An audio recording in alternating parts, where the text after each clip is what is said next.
In our modern society, the topic of mental illness has become extremely divisive. Some people see it as a topic you shouldn't touch with a 10-foot pole, whilst others see it as something you should actively make fun of and mock because people are way too sensitive these days.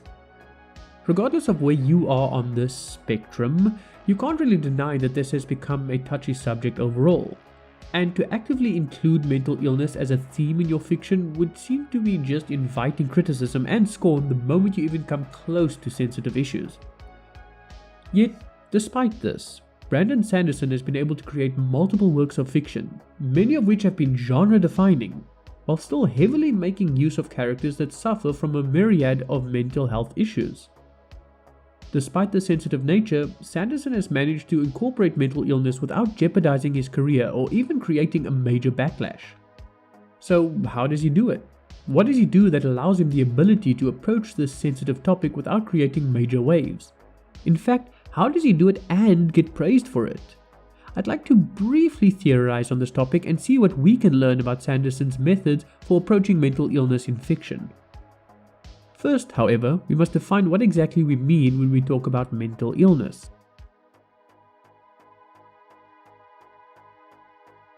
For our purposes, we could define mental illness as any condition or state of mind that causes significant difficulty to the character. But that's still a little broad, so let's get a bit more specific. For example, do we count anxiety as a condition or just as a state of mind? And on top of that, how do we define significant difficulty? For the most part, I think it's safe to go with the conditions listed in the DSM-5, the Diagnostics and Statistical Manual of Mental Disorders, 5th edition. I have my reservations about some things around the conditions listed in the DSM-5, but for the most part, we can stick with what they use as criteria for disorders. For some extra context, here is how Wikipedia defines a mental disorder. A mental disorder, also referred to as a mental illness or psychiatric disorder, is a behavioral or mental pattern that causes significant distress or impairment of personal functioning. Such features may be persistent, relapsing, and remitting, or occur as single episodes. Many disorders have been described with signs and symptoms that vary widely between specific disorders. Such disorders may be diagnosed by a mental health professional, usually a clinical psychologist or psychiatrist. The causes of mental disorders are often unclear. Theories may incorporate findings from a range of fields. Mental disorders are usually defined by a combination of how a person behaves, feels, perceives, or thinks. This may be associated with particular regions or functions of the brain, often in a social context. A mental disorder is one aspect of mental health. Cultural and religious beliefs, as well as some social norms, should be taken into account when making a diagnosis. Now that we have a better idea of what a mental disorder or illness is, why exactly is it important that we get this right? Why do we care about making sure that when we include it in our stories, we get the facts right and approach it respectfully?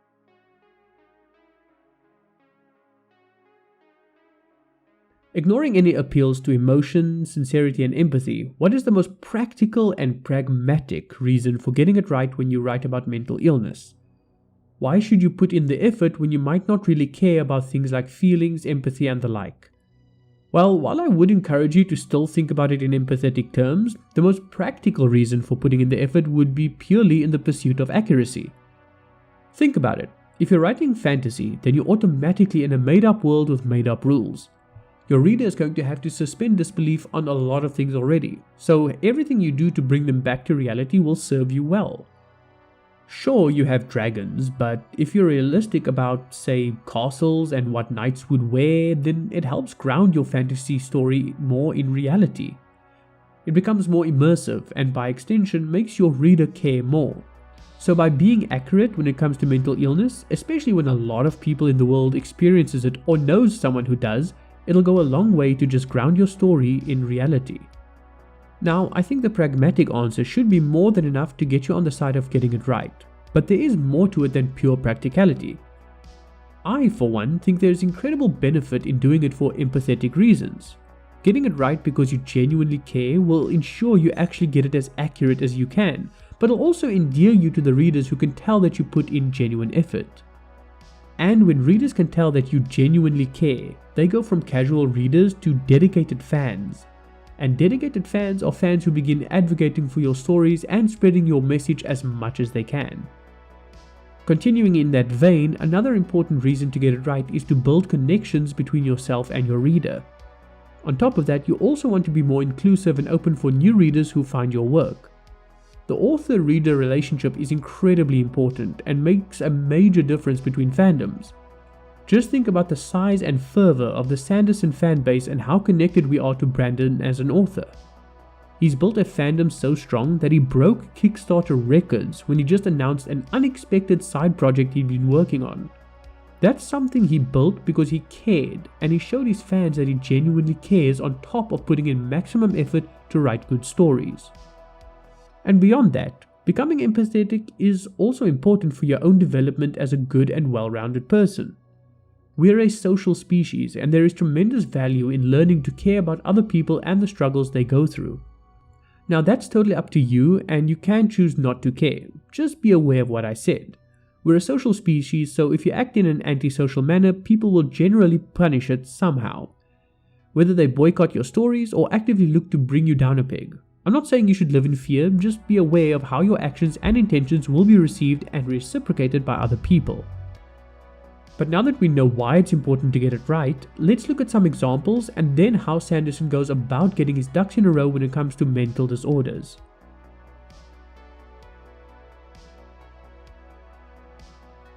In this brief section, I just want to cover some quick examples of characters with mental illnesses or neuroatypical characters. I will of course avoid plot spoilers, though I may mention some character traits that are slowly revealed throughout the stories.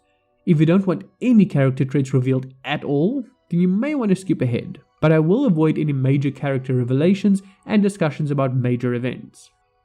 The idea here is for those of you who may have read some of these books already to look more closely at the character I bring up, so that you can learn how Sanderson exemplifies mental illnesses in his stories. Starting with one of Sanderson's most well-known works, we have Mistborn. Now, it may not have been immediately obvious to some of you, and I know it took me a while to realize it, but Vin, the main character, suffers from extreme anxiety. This seems to be a result of her childhood and upbringing more than a quirk of her brain chemistry, but it definitely becomes obvious as you make your way through the story. It's something she has to deal with, yes, but it never defines her, and she eventually does learn how to manage it and even use it as a tool for survival. Next, we have two characters from the Stormlight archive. The first I want to bring up is the most obvious one, and the one that you'll encounter first. Kaladin suffers from a deep and near overwhelming depression that he must battle and work through on a near constant basis. There are times when it seems he will succumb to it, and then there are times where it seems he's able to easily get over it. Regardless, if you want an example of how depression can be done well, definitely look at Sanderson's treatment of Kaladin. The second character I want to talk about from the Stormlight archive would be Shallan. Shallan actually deals with something more complex, and it is slowly revealed as the story progresses. This doesn't spoil any major character arc moments, but it is something that's only revealed later on, so I'm just giving you guys a heads up here. There's a lot of argumentation about what specifically Shallan suffers from, but my favorite reading of it would diagnose her with a trauma-induced PTSD and anxiety that progresses into full-blown dissociative identity disorder, or multiple personality disorder. This is definitely one that's more complex and less well known than some others, but it does give you a nice idea of how to slowly reveal these things about a character. Now, before we go on to the section about how you should approach writing these things, I wanted to give an honorable mention to Steris from Mistborn Era 2. She's clearly somewhere on the autism spectrum, but there's a deep level of sincerity to her character that just endears her to anyone who reads her. And if you've ever had family members or friends with a similar condition, you'll appreciate her even more. Anyway, let's go on to how you can go about approaching these topics and how you go about writing them in the first place.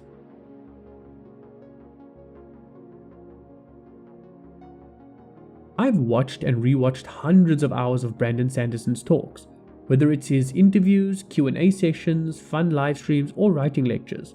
I've seen and heard a lot of what he says about this topic. So if you find something that I get wrong, I'd be really interested in hearing where I slipped up, because I'm fairly confident this will all be pretty accurate. So the first thing Brandon says you should do is research a lot. Learn as much as you can and become knowledgeable to a relatively good degree. Don't go study for years, but you can get pretty well read on a topic in a relatively short time. It takes just a few weeks or months to get 80% of the way there, but the last 20% is what takes years or decades. That's the line that divides enthusiasts from professionals. So get anywhere from about 50 to 80% there if you really want to do the subject justice. But what then? Let's say you get that far. Is that enough? Well, it's enough for you to start writing, but you're not done at that point. That's where you get experts and people who are intimately familiar with it involved. Have them look at what you've written and give you feedback. Most likely they'll be happy to help you be more accurate and will want to help you do the subject justice. Make sure it's multiple people though, since you want to be able to cross-reference the feedback. Let them read it again after your fixtures and see how it holds up when the super knowledgeable gives it a critical eye. This process does, however, mean you have to become very comfortable with writing and rewriting. Be willing to scrap and start over with whole sections when you learn it's not working. It's an iterative process and you will often have to get closer and closer to the truth through a process of trial and error. It may be a lot of work, but you'd rather put in the work than face a horde of angry people after getting it horribly wrong. In fact, you'd rather put in the work and face a mass of happy and appreciative fans who love you for doing your due diligence, even if it meant going over things again and again.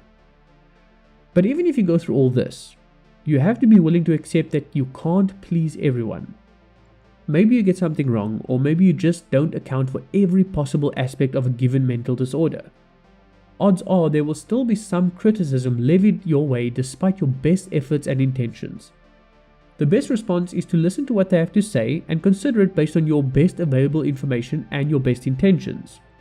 If you genuinely miss something, take it in stride knowing you did your best. Then make sure that next time will go better because you'll get it right this time. Don't beat yourself up if you know you did your best to approach the situation with care and with as much education as you could give yourself. If, however, the criticism doesn't match what you've learned or is valid but is a fringe case that doesn't always apply, then I wouldn't worry about it. Mental disorders can manifest and be expressed in many different ways, and would be completely impractical to try and account for all the possibilities. You'd only be able to tell whether the criticism is valid or not, however, if you did do your due diligence on the topic first. And that brings the last point. When tackling any topic as sensitive and as important to people as this, do so with as much care and humility as you can. Realize you're still learning, and you're not going to be perfect, but you do try your best and you're trying to be as compassionate and understanding as you can. I'm not saying you should bend over backwards when some people are being unreasonable, but do try to get it as right as you are able. Not just because of all the reasons I gave earlier, but because as a person who is also trying to be a positive influence in the world, you want to help do this topic justice. At least I hope you're trying to be a positive influence on the world, which is something I think we should all strive for. All of these things are things I've seen Brandon Sanderson talk about in multiple videos, and if you take a deeper look at how he writes mental illness, you'll find this to be pretty accurate. There are streams where he acknowledges mistakes he's made, but he always makes it clear that he tries his best to be informed and get informed feedback. He also makes it clear that when he makes a mistake, he will try to correct it in his next work of fiction where the topic comes up. For example, look at his treatment of autism between Elantris and Mistborn Era 2. I also find that this advice from him maps well to almost anything else you want to write about where you don't have specialist knowledge. It's generally good advice to educate yourself whenever you run the risk of writing above your knowledge level. Now, I know that this is a very controversial topic, so if I got anything wrong in this video, please let me know in the comments. Not just because I want to improve and fix my mistakes, but also because I want anyone else watching to have the best advice and information available to them. Let's highlight the best information we have so that we can all learn and grow together. Thank you very much for watching. I sincerely appreciate all your time and attention. If you enjoyed the video, please consider leaving a like since that's one of the biggest metrics that YouTube looks at when recommending it. And if you'd like to see more, please hit that subscribe button so you can be notified of future videos. Take care, and we'll talk again very soon.